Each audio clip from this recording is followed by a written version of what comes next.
Hello and congrats, we're back with some more Colorado Avalanche franchise mode in FHM 12. And in this one, we have the start of the year 7 offseason, I believe it is, coming off our Stanley Cup victory, of course. So for the most part, the goal here is just to maintain mostly the same roster and try to repeat. However, there are a couple of things that we do need to do. Currently, we're at 24 players on the roster, and we're very close to the salary cap ceiling of 95.5. We're currently at 95.1. And what I would like to do is, I think I want to, well, first of all, I called up off screen, I called up Amadej Hrastnik, who is currently a 2-star ability, 3-star potential, 22 years of age. I figure if he's going to be making the jump, it's going to be soon. He's currently got a 13 quarterback rating, so I figure maybe he'll be an effective NHL player, at least, serviceable. Physical ratings are solid for the most part. Mental ratings are what's dragging him down a little bit, I think, but overall, he should be a decent depth defenseman. And somebody else who I want to sign here is Zachary Mielka. He is a 1.5-star ability, 2.5-star potential, 21 years of age. He's a prospect of ours, and he actually has some pretty decent ratings for a 1.5-star ability. He's got the 16 offensive read, 15 passing and puck handling.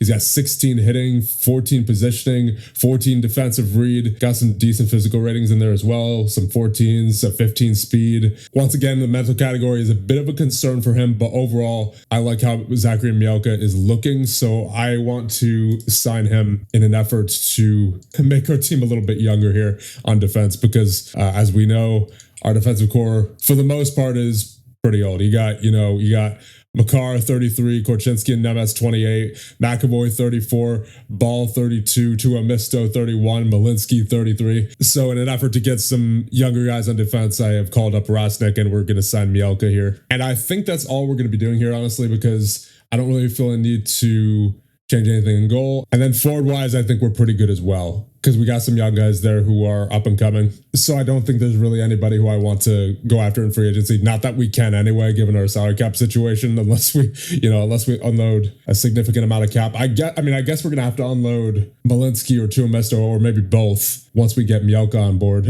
anyways. So maybe, but I think I might want to hold on to at least one of Malinsky or Tuomisto, just because I want to have some veteran depth to have as backup, just in case either Hrastnik or Mielka or both aren't ready yet. So we got to hold on to at least one of them. But besides that, there's really not much else I want to do here. So we're going to advance. And there it is. Zachary Mielka has signed. So we now have 25 players on the roster. We're slightly over the salary cap. Obviously, that's going to change once we move to a Misto and or Malinsky. So I think, honestly, we're set to move ahead to the draft order announcement. All right, here we are at the draft order. So let's see what it is. At number 16, you have Anaheim. So San Jose moves up. Wow. Then you have Tampa, followed by LA. Tampa again, Florida, Anaheim, Columbus, Detroit. So Utah moves up. Utah and San Jose. Then you have Washington, Dallas, San Jose up to number 6. Wow. Then you have Buffalo at 5, Seattle, the Islanders, Chicago, and Utah at number 1. All right, here we are at the draft, and it's not looking great, as per usual for this point. We do, however, have a couple of players who I'm interested in Sergei Danilchuk, who is a 1-star ability right defenseman. Already got some 16s in there defensively. 2.5-star potential, but he also has the 4-star consensus potential, so that's what's I've been intriguing about him. And then also personality-wise, the bigger the game, better he performs. Love that. Strengths and weaknesses. Strongest part is playmaking. Good skater. Decent stamina. Decent on-ice vision. Weakest part of his game is goal scoring. And even worst aspects of his game are still relatively strong. So I do like him quite a bit. And then also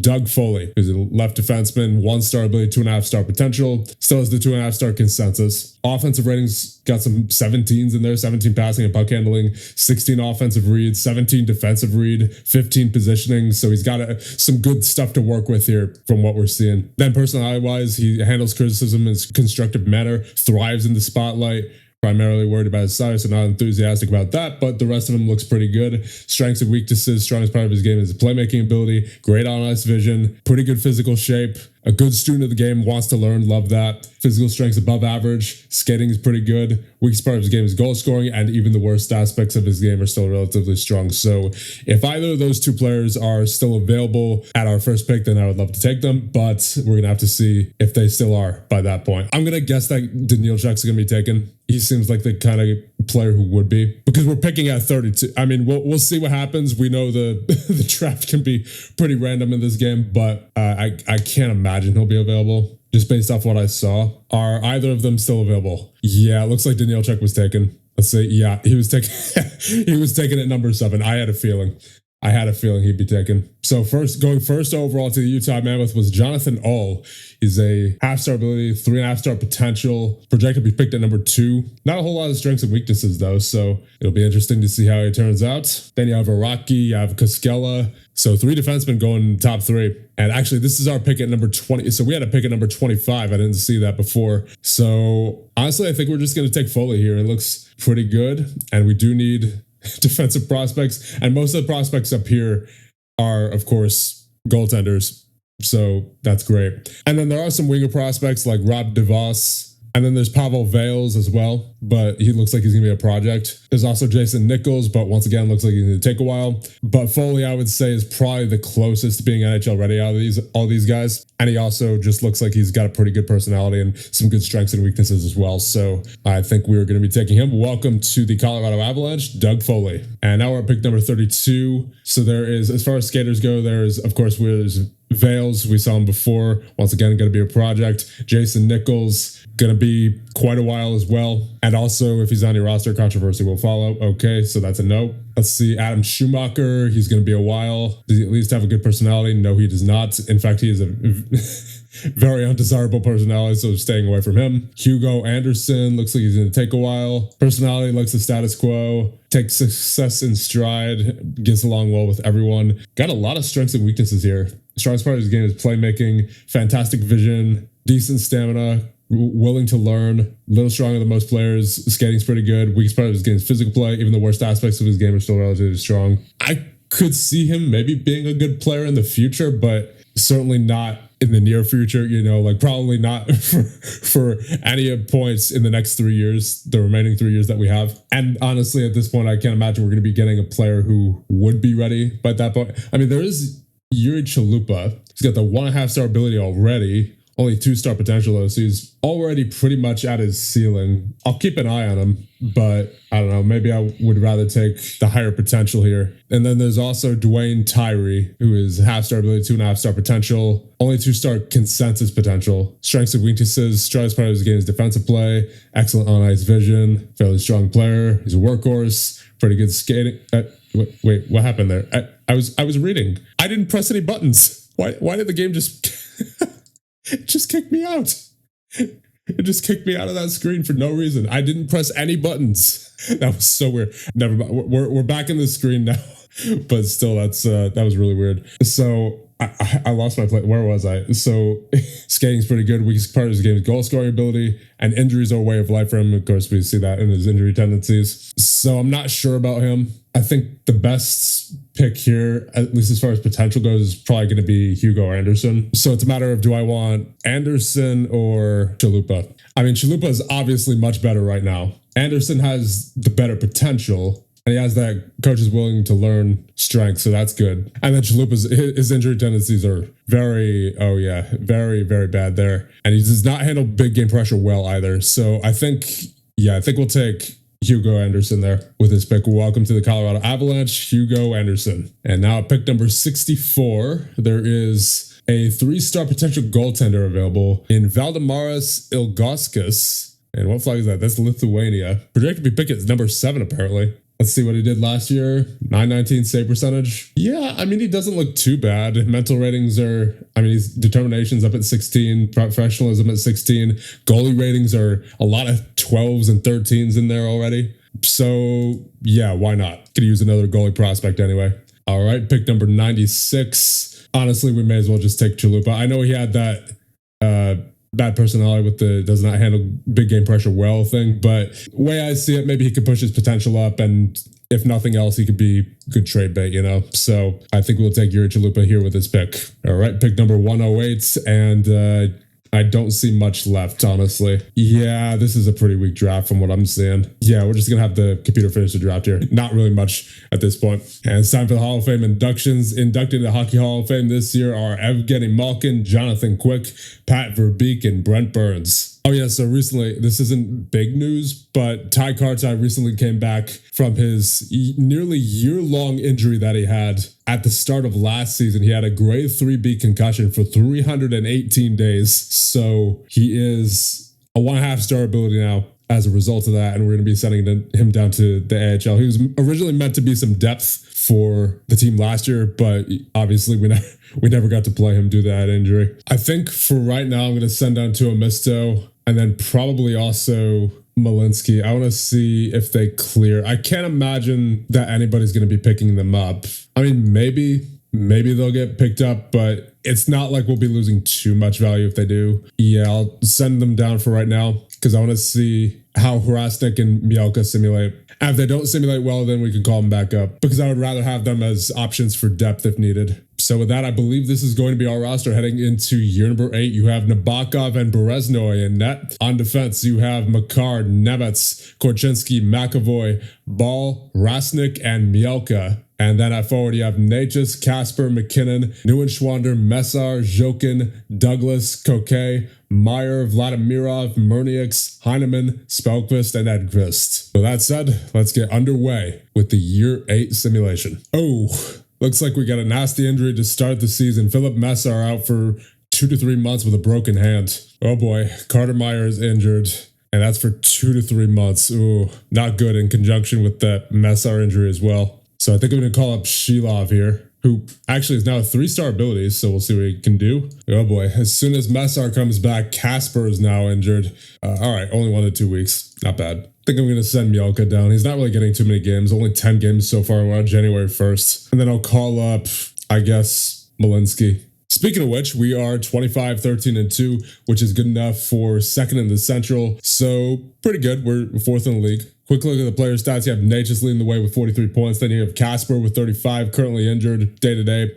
Then you have Vladimirov with 30, Makar with 28, Murniaks and Nemets with 27, Neuenschwander with 26, McKinnon only with 24, so he's certainly starting to drop off a little bit there production-wise. Jokin with 21, Shilov and Korchinski with 20, McAvoy with 18, Rasnik with 16, Heineman with 15, Koke with 14, and then you have Edqvist, Douglas, and Ball with 13, Spelkvist with 10, and then Mielka and Meyer with 3. Meyer has been injured for quite some time now, still not recovered from his injury. And then Messar with 2 points in 3 games played, just came back from his injury earlier, and it seems he's down to a 2.5 star ability now. Maybe that injury took him out of it, what was previously a 3.5 star ability, so hopefully he can get back up to that. And then in goal, you have Nabokov in 23 games played with an 887 save percentage and 1 shutout.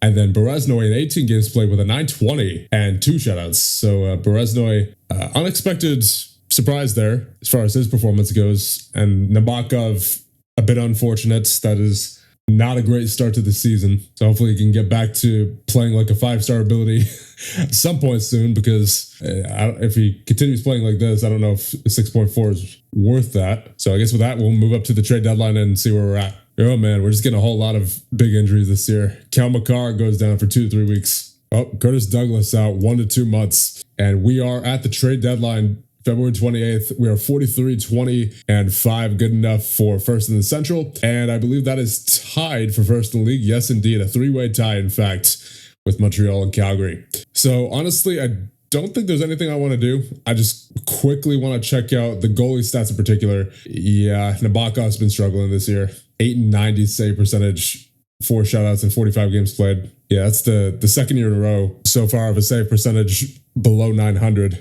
least during the regular season. Thankfully, Bereznoy has been very good whenever he gets in there, but Nabokov definitely needs to pick it up. As far as re-signings go, you have Korchinski, Nemets, and Vladimirov as the big names. I want to get Vladimirov locked up right now.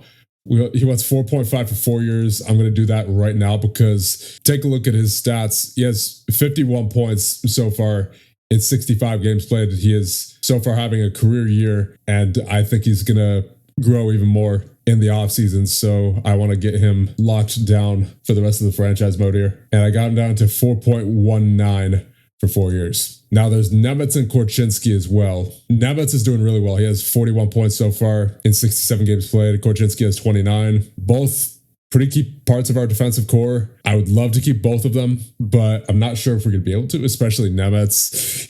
He wants 8.8 for 6 years. Is he really worth that? I mean, what's he making right now? 7.7. So, I mean, that's not that much of an increase. It's only by 1 mil essentially, but still, that's quite a bit. And then Korchinski's making 2.25. I believe that's like half retained salary as well, right? From the trade that we made to get him. So, yeah, I don't know. I'm not sure if we're going to be able to afford that, considering that we're already at 91.6 mil, and that's with Douglas on the injured reserve list. I mean, I'm not sure if we're going to have Douglas going next season. I would assume so, considering he still has that 19 grinder rating. He's a very effective grinder, so I would like to keep him around if possible. I mean, maybe if McKinnon retires, then we'll be able to afford it. But I mean, I can't imagine he will. He's still putting up some pretty good numbers, all things considered. He's at 68 games played to 43 points. So, you know, it's not like he's like useless at this point, right? He's still an effective player. So I can't imagine he'll be retiring, but I guess you never know. And then I also want to sign Harasnik. Been pretty good so far. He only wants 1.5 for 3 years. We will certainly do that for him. And then basically any of the other young guys as well, like Edqvist, we'll sign him. And I believe that is it in terms of young players. I will auto-qualify Heinonen, but I'll get the rest of these guys later. I just wanted to get the young guys signed first before we advance ahead, because I don't think I'm going to be making any trades, I'll be honest, because this is for the most part a pretty good team. It's just, honestly, it's just Nabokov. It's really just Nabokov that I'm kind of worried about, given his performance. And it's strange, too, because he had mostly good save percentages throughout the majority of this GM mode, leading up until this year and then part of last year. I mean, at least he was, you know, obviously he was good during the playoffs last season. We won the Stanley Cup, but I would like to see some more consistency out of him during the regular season here. But with that said, I think we're just going to advance ahead and get to the end of the regular season. Oh, now Shilov out with an injury, 3 months. Looks like he's been down for the playoffs. And we're now at the end of the regular season. We have finished 51, 25, and 8. Good enough for first in the Central and first in the league. We have once again won the President's Trophy. So let's check out the player stats. You have Natchez leading the way with 86 points. Then you have Kasper with 73, Vladimirov and Neuenschwander with 65 points each. Vladimirov now up to a 4-star ability. Then you have McKinnon with 54 points, so still an effective player, even at 37 years of age. Then you have Jokin with 50. I believe that is his first 50-point season, if I'm not mistaken. Yes, indeed. Then you have Murniaks with 47. That was a breakout year for him. Yep, that was certainly a breakout year for him. He had 13 points last year. Then you have Bakar with 46, Nemetz 46, Korchinski 38, Rasnik with 37. He was a pleasant surprise this year. Ball with 36, McAvoy with 33, Shilov with 32, Heineman with 26, Koke with 26 as well, Agqvist with 25, Messar with 21, Meyer and Douglas with 18. And for Meyer, that's in 43 games played. He, of course, had an injury for a large portion of the season. Then you have Spalquist with 13, Malinsky with 6, and Mielka with 3 in 10 games played. And in goal, you have a 920 save percentage for Bereznoy in 27 games played and 2 shutouts. And for Nabokov in 58 games played, 4 shutouts and an 890. So yeah, Nabokov really did struggle this year for some reason. I don't know who you go with, honestly, here. Do you go with Nabokov for the playoffs, who obviously he's won the Stanley Cup before and has proven to be effective during the playoffs? Or do you go with the hot Bereznoy, you know, who has a 920 save percentage this year? I'm not sure. So that, I think, will simulate ahead, and we will see who we have in the playoffs. And it looks like we have a new click here, unfortunately, right at the end of the season. 2 new clicks, actually. And we have the 46, 36, and 2 Seattle Kraken to start out the Year 8 playoffs. So with that being said, one thing's off here, but not before I thank the channel members. Thank you guys so much for all your support, and I'll see you guys in the next one.